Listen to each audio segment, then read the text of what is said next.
चांगल्या चांगल्यांची भूक मरून जाते जेव्हा बायको म्हणते जेवण करून घ्या मला जरा बोलायचंय. नवऱ्याला फुगलेली पुरी आवडते पण फुगलेली बायको कधीच आवडत नाही. आज माझ्या मित्राला राशन दुकानाच्या लाईनीमध्ये जुना पासवर्ड दिसला पण तिच्या कमरेवर 1 वर्षाचा ओटीपी बसला होता. कधी कधी वाटतं कुठं लांब निघून जावावं पण अंगातलं गुण बघून कोण शोधायला पण येणार नाही. करतानाच काळा झार नवरा करायचा म्हणजे कोणत्या पोरीने बघितलं पण नाही पाहिजे. लफड्याचा तर प्रश्नच येत नाही. स्वतःची बायको ऐश्वर्या का असे ना पण नवऱ्याला शेजारची रानू मंडलच आवडते.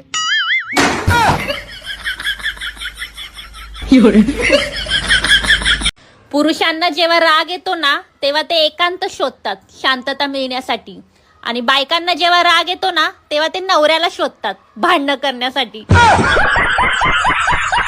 कोणालाही चांगला नवरा मिळत नसतो. मिळालेल्या नवऱ्यालाच किर किर किर किर करून चांगलं बनवावं लागतं. सगळ्या बायकांचे नवरेत ना त्यांच्या कंट्रोल मध्ये आहेत आणि इथे एक माझाच फक्त आउट ऑफ कंट्रोल आहे खडूस कुठला. सगळे नवरे आपल्या बायकोला कधी सरप्राईज देतात तर कधी गिफ्ट देतात आणि माझा नवरा कधी लेक्चर देतो तर कधी टोमणे देतो.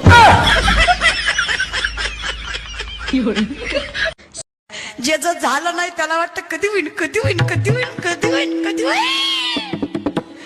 अरे ज्याचं झालं त्याला विचार लय लांब कशाला तुझ्या बापाला विचार. ती सांगेल काय गोंधळ असतोय ती 2-4 वर्ष लय मजा येते.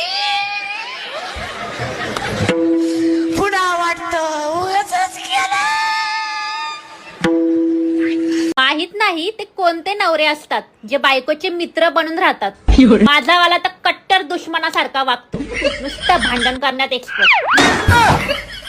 प्रेम हे दुधासारखं असतं पहिले उतू जातं नंतर आटू लागतं आणि शेवटी करपतं. फक्त इंस्टाग्राम एक अशी जागा आहे जिथं तुम्ही दुसऱ्याच्या बायकोला पण लाईक करू शकता. काय तुमच्या मनातलं बोलली ना. मला माझ्या नवऱ्यावर एवढा विश्वास आहे जर का अख्खं गाव माझ्या विरोधात असलं का नाही माझा नवरा पण त्याच बाजूला असणार. नाहीतर काय मला माझ्या नवऱ्याला कंटाळा नको यायला म्हणून मी रोज त्याच्याशी भांडते. आता यात माझं काय चुकलं.